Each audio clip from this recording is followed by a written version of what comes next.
2009, dan juga ada peraturan Mensos di situ, Permensos 9 tahun 2017 dan Permensos tahun 2019. Sedangkan dari rehabilitasi sosialnya, tujuan rehab sosnya sudah ada. Di situ mampu melaksanakan keberfungsian sosial. Yang B-nya terciptanya lingkungan sosial yang mendukung. Nah, ini harus dilakukan oleh kita semua yang bergerak dalam rehabilitasi sosial. Sekarang kalau dulu kita PPKS, sekarang PPKS. PPKS itu adalah perlu program pelayanan rehabilitasi sosial, tetap progres 5.0 sesuai dengan klasternya. Sedangkan di sini klaster kita yang ada di penyalahgunaan nafsa itu populasinya 3,6. Sumber datanya dari BNN dan Puskesmas UI 2019. Kalau untuk penyandang disabilitasnya kita udah 30,4 juta. Populasi untuk guna sosial dan korban perdagangan orang KPO itu 1,04 juta. Lanjut usia itu 12,6 juta dan anak terlantar, bayi terlantar, BH, MPK itu udah besar sekali 27,47 juta. Lanjut Pak. Di sini saya membicarakan mengenai masalah penyalahgunaan nafsa. Jadi ada 3 faktor saling terkait yang mempengaruhi perilaku penyalahgunaan nafsa. Yang pertama itu adalah faktor individu dari orang penggunanya. Yang kedua faktor lingkungan masyarakat. Yang ketiga adalah faktor keluarga. Sedangkan penyalahgunaan nafsa itu ada di dalam circle itu. Lanjut. Kalau faktor individu ya mungkin bapak-bapak udah tahu semua. Apa? Itu pertama ya, coba gitu ya, ikut-ikutan, ingin disebut pemberani, bla bla bla bla ya. Terus dia punya lemah kemampuan untuk menghadapi tekanan hidup. Karena kalau anak-anak sekarang itu kalau nggak ditemenin, kayaknya minder, wah takut nggak bisa teman lagi. Yang akhirnya faktor individunya keluar untuk menggunakan. Untuk faktor keluarga, ya itu orang tua, ya orang tua yang terlalu keras, terlalu permisif, atau orang tua terlalu sibuk, orang tua tidak harmonis atau bercerai, orang tua yang juga pemakai, atau komunikasi antar anggota keluarga tidak lancar. Kalau faktor lingkungan, yaitu ya di situ ada lingkungan permisifnya, apatisnya, EGP, mampu pikirin, gitu kan? Karena udah sokodok, ya kan? Individualisnya ada, tingkat kepada tertentu itu penduduk itu melampaui batas kelayakan mudik pun juga sudah berhimpitan.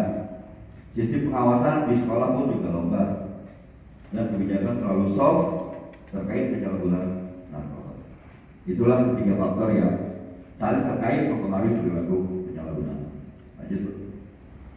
Sedangkan karakter individu dari KPN, korban penyalahgunaan nafsa, dampak intervensi komprehensifnya sengaja dimerahkan.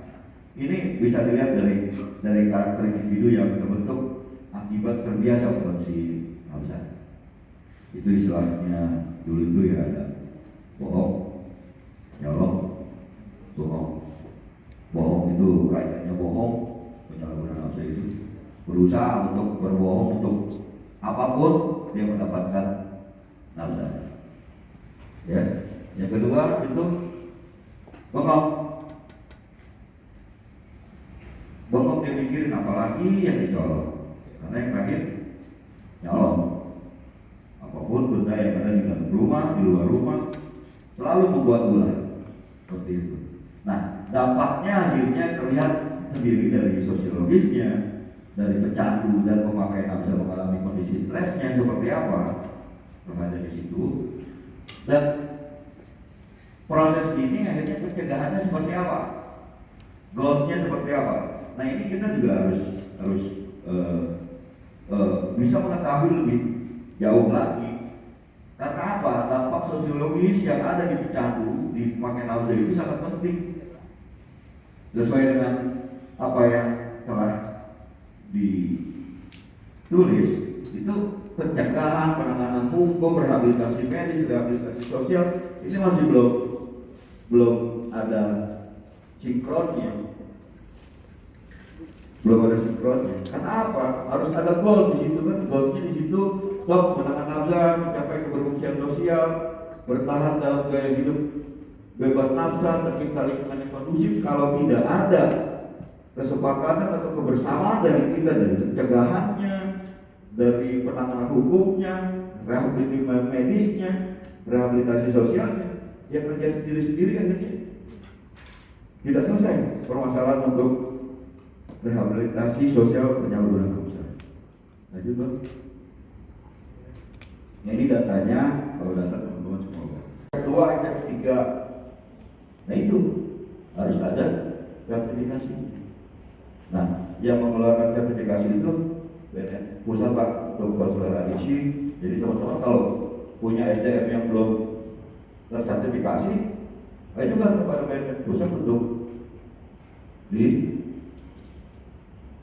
sertifikasi. Kalau pekerja sosial itu di Padang sama di mana? Di Balai Selon 2 itu di Makassar sama Padang. Lanjut Pak. Nah, ini kebijakan program dan anggaran Direktorat Jenderal Rehabilitasi Sosial di 5 direktorat. Maksudnya progres 5.0 itu adalah anak, penyandang disabilitas, KPNABZA, TSKPO dan LU.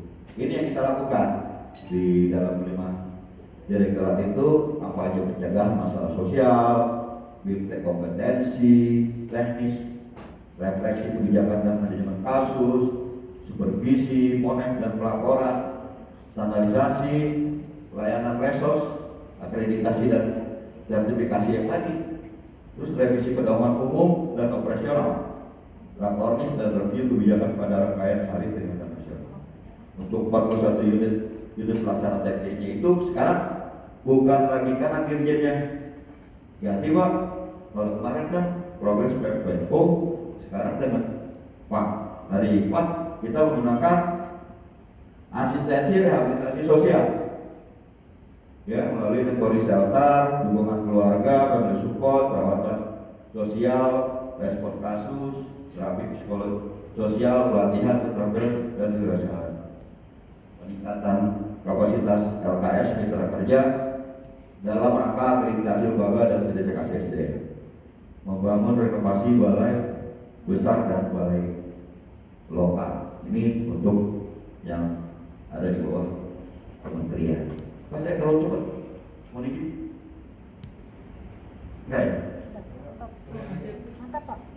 Untuk sekretariat yang SDM pendamping, rehabilitasi sosial, kontak center, ruang data, studio mini, SIM PPKS, indikator kinerja, dashboardnya ada di gedung D, SKTK, Eselon, RPTC, terus penyederhanaan nomenklatur, revisi SOTK, sama harmonisasi peraturan perundang-undangan. Nah, ini yang ada di kebijakan program dan anggaran Dirjen Rehabilitasi Sosial di 5 direktorat, 41 UPT dan sekretariat. Lanjut.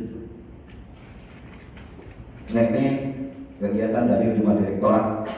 Dari 5 direktorat yang ada itu melakukan ini, melakukan yang warna ini, melakukan kampanye nasional pencegahan masalah sosial, melakukan bimtek kompetensi teknis, melakukan refleksi kebijakan dan manajemen kasus, supervisi monet dan pelaporan, revisi pedoman umum dan operasional, dan rakornis pada hari peringatan nasional. Nah, ini yang dilakukan oleh atensi yang ada di 5 direktorat. Nah, kalau ini langsung berhubungan dengan teman-teman saya yang ada di PWL. Karena di sini kegiatan di unit pelaksana teknis langsung di UPT itu asistensi rehabilitasi sosial, atensi, rehabsos dan bansos terintegrasi. Semua bantuan sosial di UPT. Jadi tahun depan Bapak untuk mengajukan bansos KPM yang seperti biasanya itu ke Direktorat Nafsa, sekarang harus ke UPT. Ada UPT 5 nanti saya akan ada 5 UPT yang di bawah Kementerian Sosial yang menjadi nanti letak regional. Mungkin Sumatera nanti di mana, yang lain di mana ditempatkan. Jadi 5 akan dibagi 189 di BWN. Nanti akan berbagi secara regional. Dukungan keluarga juga begitu, perawatan sosialnya begitu, terapi sosialnya, dan pelatihan keterampilan dan inkubasi kewirausahaan. Kalau yang quality shelter itu ya seperti kemarin saya menangani yang masalah kasus yang sudah dicat dari pabrik dan tidak punya tempat tinggal dan dia terlantar COVID itu shelter. Respon kasus itu juga dilakukan oleh UPT.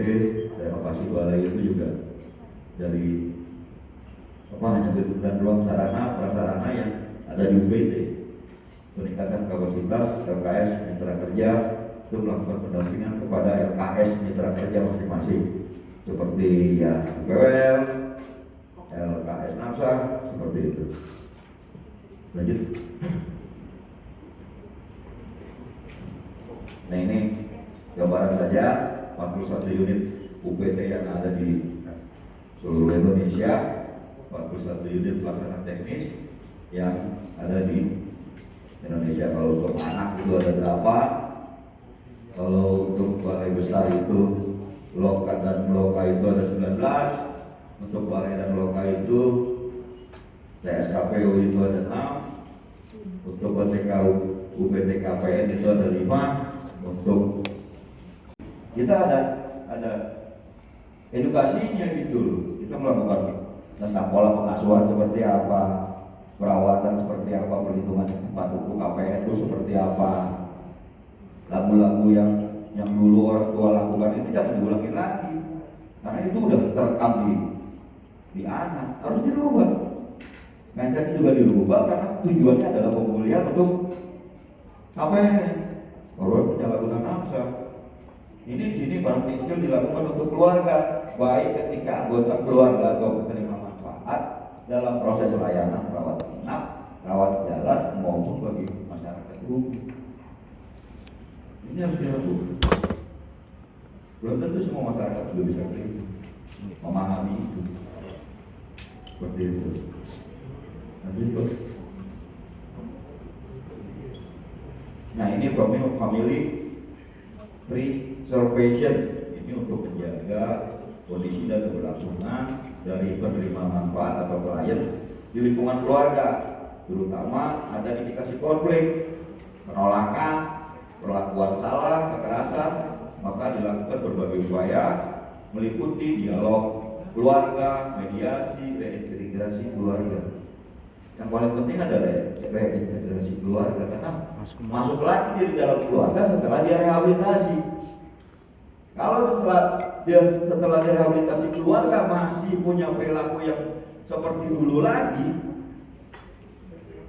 tetap aja anak tidak akan berubah. Kan babi aja masih begono. Akhirnya dia perlakuan seperti itu lagi. Aturan yang ada di dalam rehab tidak digunakan. Lanjut. Konflik keluarga. Ini konflik keluarga tidak hanya dilakukan untuk KPN, namun konflik juga dilakukan bagi keluarga agar terdapat keselarasan dalam pemulihan KPN. Karena keluarga suka bohong. Begitu ditemuin segitiga gemuk kaki antara konselor, keluarga dan anak, ketahuan. Konselor ngomong, kemarin bapak ngomong begini atau ibu ngomong begini, sekarang di depan anak beda. Ya itu gak selesai di sana. Nah, proses konseling keluarga ini perlu ada keselarasan, karena konselor akan menanyakan kepada anak dan akan menanyakan kepada orang tua. Tinggal disinkronin, nyambung gak nih? Kalau gak nyambung, gak selesai. Makai lagi. Lanjut. Nah ini ya asistensi yang tadi sekarang asistensi berbasis komunitas. Kalau komunitas itu yang pertama komunitas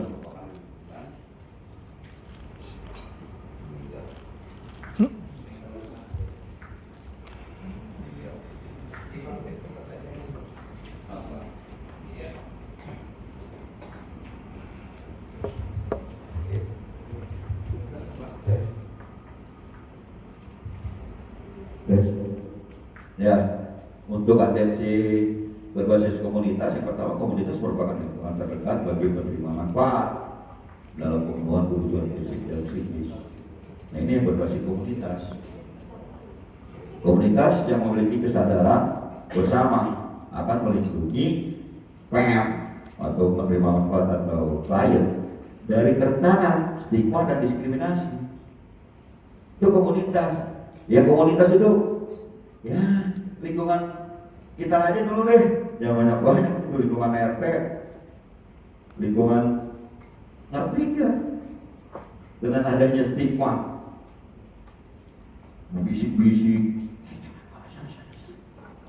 KPN yang ngeliwat, wah gue di ngomong, akhirnya minder, gimana mau ngumpul, ya stigma, karena stigma ini paling pedih.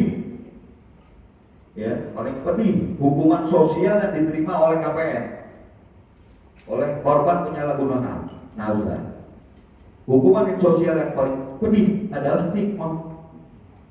Kita selalu ngomong stigma, jauhkan stigma, tapi tetap aja lakukan.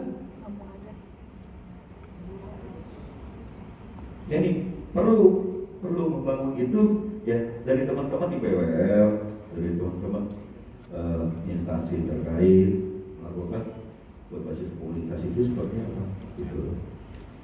LKS PWL, mitra utama bagi keluarga, terus juga komunitas adalah terdekat dengan keluarga penerima manfaat, maka komunitas harus dibuatkan melalui PWL.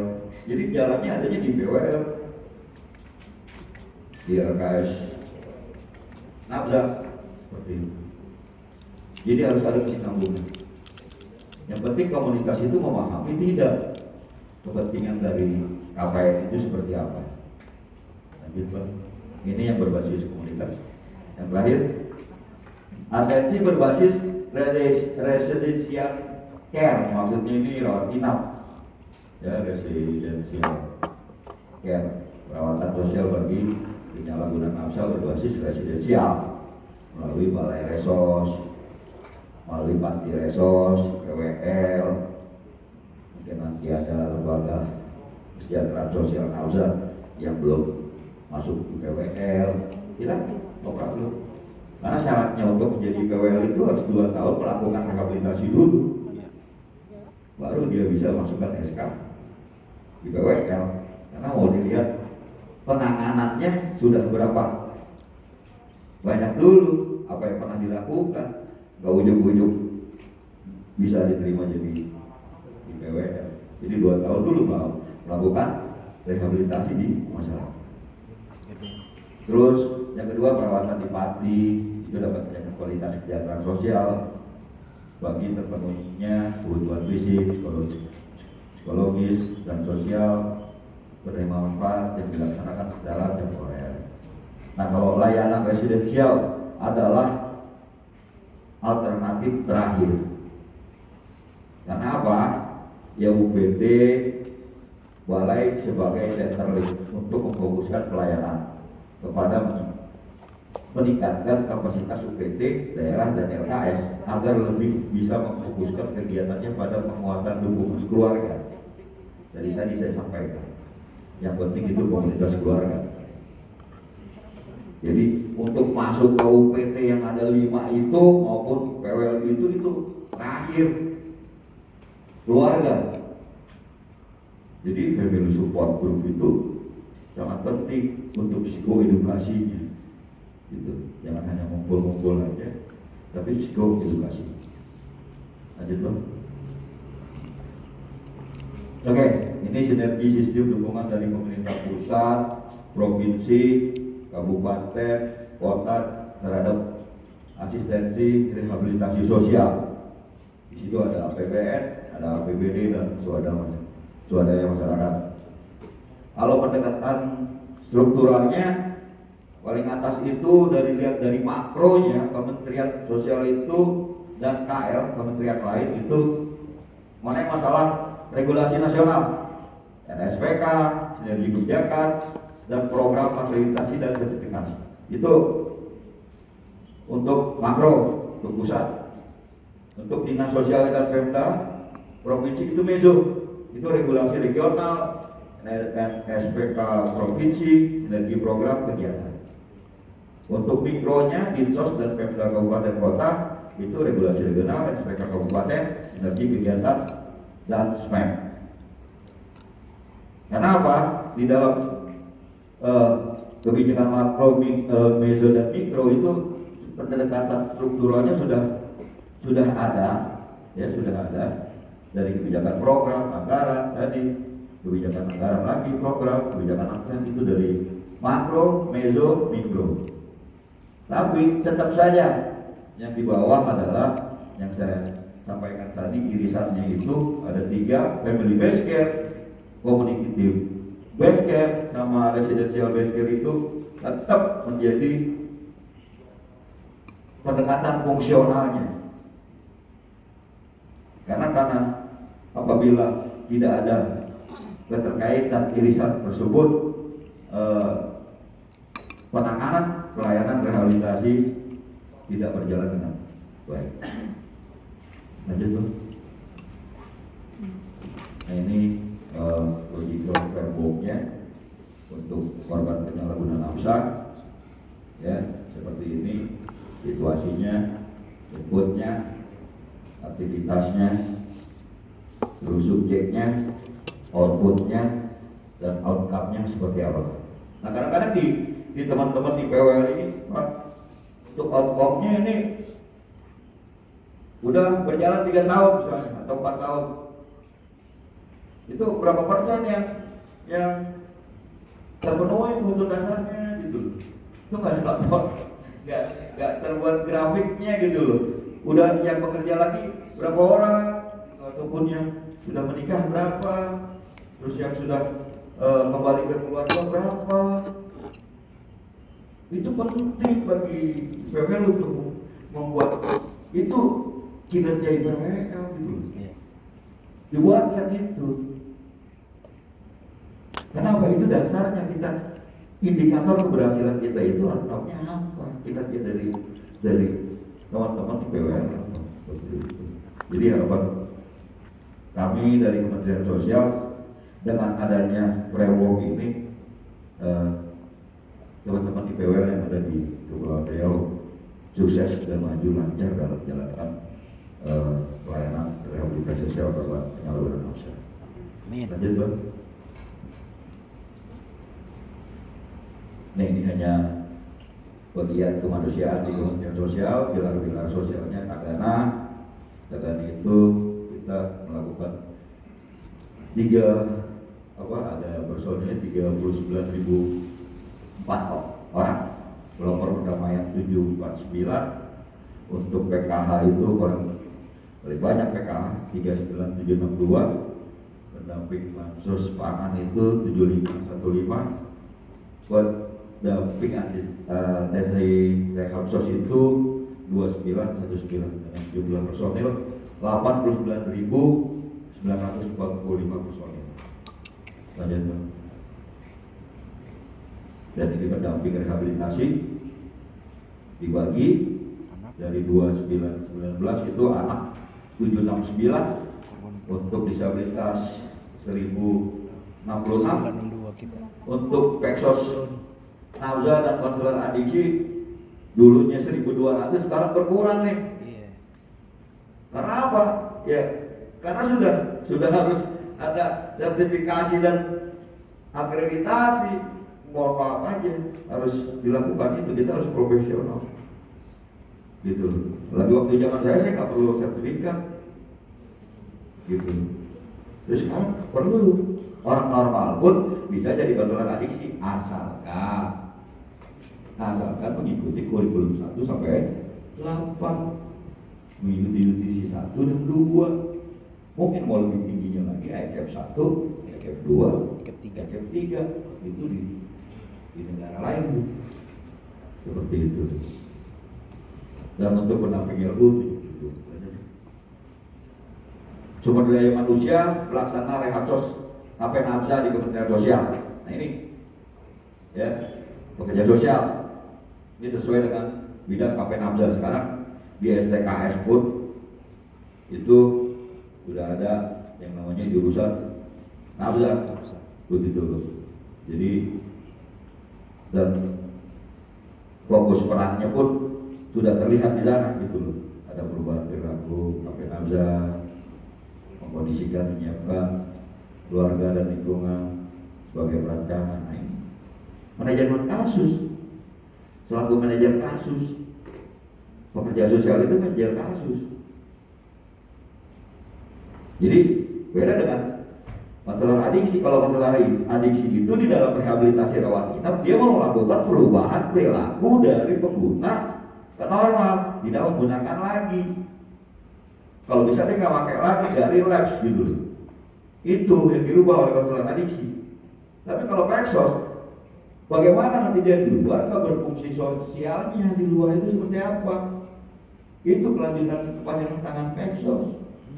Bukan konselor adiksinya yang keluar juga, Peksosnya, laku manajer kasus.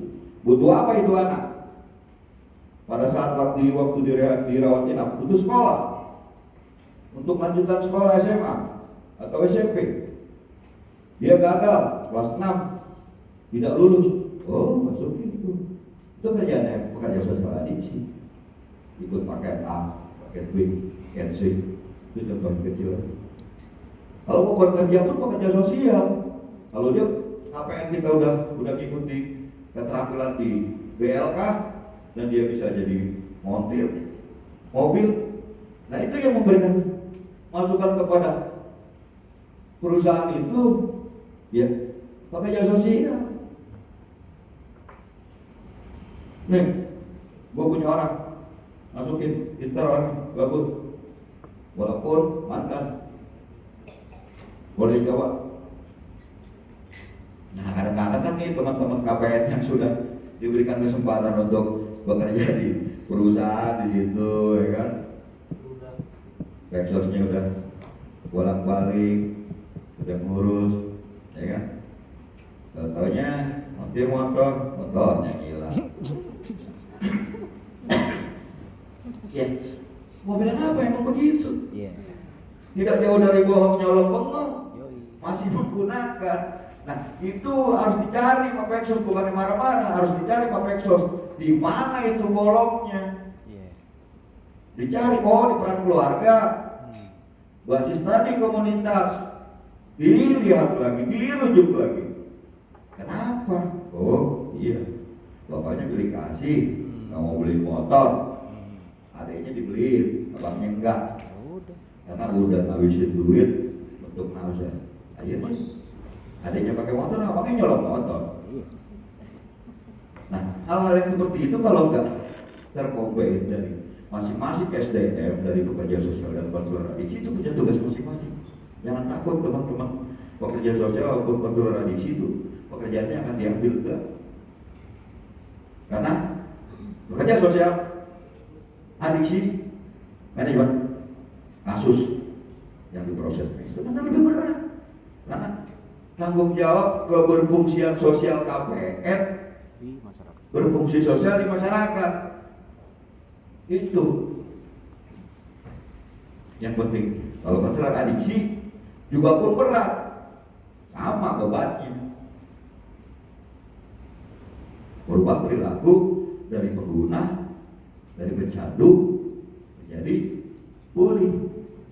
Karena tidak ada kata sembuh, yang menyatakan sembuh masyarakat. Karena dia tidak menggunakan lagi, tidak membuat donor, tidak membuat masalah lagi. Nah itu baru masyarakat udah sembuh dia, udah baik dia, udah gak lagi dia. Nah itu masyarakat, bukan dirinya yang menyebutkan. Kalau dirinya yang menyebutkan, dia pulih. Tidak ada kata sendiri. Lanjut bro. Dan ini kegiatan prioritas untuk 2021 dari Kementerian Sosial. Untuk atensi kita rehabilitasi sosial itu memperkuat pelaksanaan rehabilitasi sosial berbasis keluarga, komunitas, dan residensial yang tadi ada irisan 3 itu tadi. Itu yang 2021 ya. Untuk UPT-nya itu ada renovasi balai dan loka, dilanjutkan tahun 2021 karena COVID. Dan juga kalau untuk Centerlink itu piloting Centerlink Resos, ada kampanye nasional, ada standarisasi balai, loka, LKS, dan panti sosial. Yang terakhir adalah kontak center untuk PPKS. Lanjut Bro. Oke, mungkin paparan yang saya berikan, insya Allah ada manfaatnya dan ada kebingungannya karena saya mengejar waktu, kejar tayang, karena teman-teman harus membuat rekomendasi ya Pak. Iya, ini yang penting rekomendasi untuk rakorda kita di malam hari ini. Terima kasih atas perhatiannya. Assalamualaikum warahmatullahi wabarakatuh. Masalah kesepahaman ya Pak. SOP ya Pak ya. SOP kebijakan. Tolong di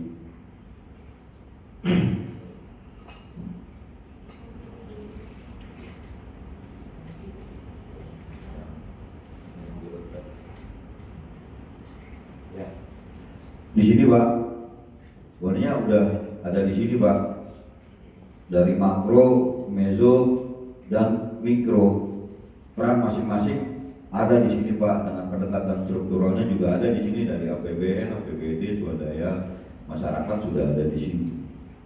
Jadi saya nggak bisa untuk membantu gimana APBD itu harus ikut aturan yang ada Kemensos seperti itu. Aturan daerahnya seperti apa, APBD-nya seperti apa untuk pembuatan SOP pelayanan rehabilitasi yang ada di Kepri seperti ini. Hanya jalurnya seperti yang tadi saya sampaikan, ada beberapa ya, mohon maaf, masa saya ngajarin ikan berenang kan begitu. Jadi Bapak sendiri yang ada di provinsi maupun di kabupaten kota sudah ada punya masing-masing pendekatan struktural di sini. Ada kebijakan, ada program, ada anggaran. Tinggal Bapak bersinergi dengan yang ada di Mezo. Dan kami nanti yang akan di pusat akan menerima sesuai dengan, karena beda Pak kebijakan yang ada di Kepri, mungkin nanti ada yang di provinsi lain, mungkin ada yang di kabupaten kota lain, itu akan berbeda. Jadi kami tidak bisa mengatur itu, hanya kami membuatkan satu batang tubuh. Ini loh, tinggal teman-teman bagaimana cara memberikan suatu sinergi, kepahaman mengenai masalah penanganan nafsa ada di kabupaten kota seperti apa penanganannya, terus merujuk ke provinsi kayak apa, seperti apa, nanti ke Kemensos seperti apa gitu loh. Jadi ada bagiannya masing-masing Pak, seperti itu. Jadi belum tentu SKPD yang ada di suatu daerah itu akan sama peraturan daerahnya, begitu loh Pak. Jadi kalau mengenai masalah SOP ini tergantung dari wilayah daerah Bapak di kabupaten kota. Secara struktural, pendekatan strukturalnya itu di mikro. Silakan Bapak membuat regulasi regional seperti apa, SPK-nya seperti apa di kabupaten, sinergi kegiatan dan SMAP-nya seperti apa, gitu. Bapak yang menyesuaikan. Kalau kami nanti kan di makro, di tingkat pusat hanya tinggal merekrut, mengambil semua. Jadi tidak bisa kami memberikan, oh Pak, Kota Batam harus gini loh harus gini loh. Ya enggak, sesuai dengan apa yang tadi saya sampaikan ada di materi itu yang dilakukan oleh Kementerian Sosial. Silakan teman-teman dari SKPD yang ada sesuai dengan pendekatan strukturalnya menempatkan dirinya seperti apa. Seperti itu Pak. Terus terkait petunjuk ya Pak. Yang nomor 2. Nomor 2 apa Pak? Bicara soal anggaran ini Pak. Ya kalau soal anggaran kan sudah memang itu yang kita nggak bisa ikut campur dari Kemensos seperti apa mengenai masalah anggaran yang ada di daerah seperti itu. Karena kan masing-masing daerah pun ya ada yang punya anggaran, ada yang tidak. Hanya dari Kementerian Sosial yang memberikan bantuan sosial untuk IPWL yang ada di daerah masing-masing yang ada di 189 IPWL. Jadi mohon izin Pak, bukan saya tidak mau memberikan masukan karena memang kalau masalah anggaran ya hanya dana dekon dari Namza yang ada sampai saat ini. Yang lain sudah nggak ada Pak. Itu sudah terlihat dari APBN. Itu. Jadi mungkin 2021 saya kurang tahu masih ada kan dekon. Nah ini tergantung dari pendekatan struktural teman-teman dari provinsi seperti apa, dari kabupaten kota seperti apa. Jadi ya silakan membuat regulasi sesuai dengan regionalnya gitu. Jadi tidak mempersempit ruang gerak Bapak begitu dari SKPD.